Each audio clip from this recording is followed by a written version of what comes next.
Di antara nikmat bagi seorang pemuda adalah ketika dia tumbuh dalam ibadah kepada Allah Subhanahu wa taala dan dia dipersaudarakan berteman dengan seorang ahlus sunnah wal jamaah yang membimbingnya, menggandengnya kepada tuntunan sunnah Rasulullah sallallahu alaihi wasallam.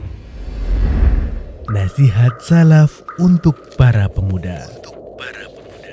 Bismillah, ikhwatal iman rahimani wa rahimakumullah. Di antara wasiat salaf kepada para pemuda, sebagaimana diriwayatkan oleh Hammad bin Zaid rahimahullah, ketika beliau menyampaikan, kami menjenguk Anas bin Sirin rahimahullah ketika beliau sedang sakit, dan kemudian beliau berpesan, ittaqullah ya ma'syarasy syabab, unzuru mimman ta'khuduna hadhil ahadits fa innaha min dinikum. Bertakwalah kalian wahai para pemuda dan perhatikan dari siapa kamu mengambil hadis-hadis ini, karena hadis itu bagian dari agama kalian. Ini wasiat yang luar biasa. Wasiat terutama kepada para pemuda yang menuntut ilmu agama, bahwa ketika Anda mengambil ilmu agama, tidak ada sumber yang benar di dalam belajar agama kecuali Al-Quran dan hadis Nabi Sallallahu Alaihi Wasallam. Dan tidak semua hadis bisa diterima. Ada hadis yang sahih, ada yang lemah, yang dhaif, ada yang bahkan maudhu dan palsu. Dan mudahnya beredar melalui media sosial yang ada ini, begitu gampangnya hadis disebarkan ke sana kemari, maka menyebarkan dengan mudahnya hadis-hadis lemah dan palsu di kalangan masyarakat, di kalangan para pemuda.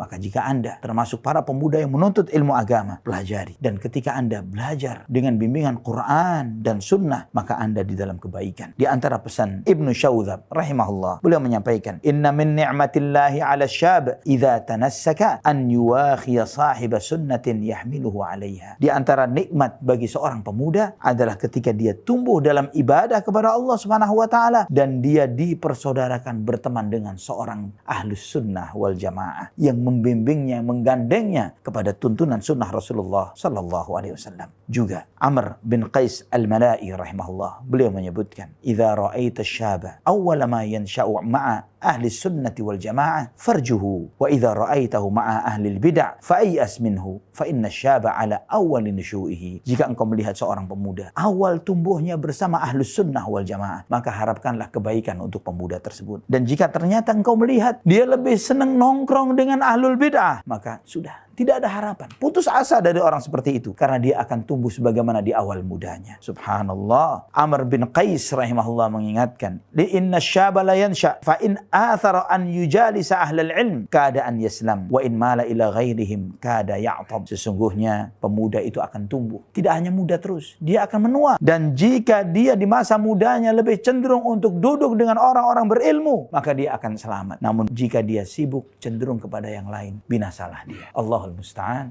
wala haula wala quwata illa billah.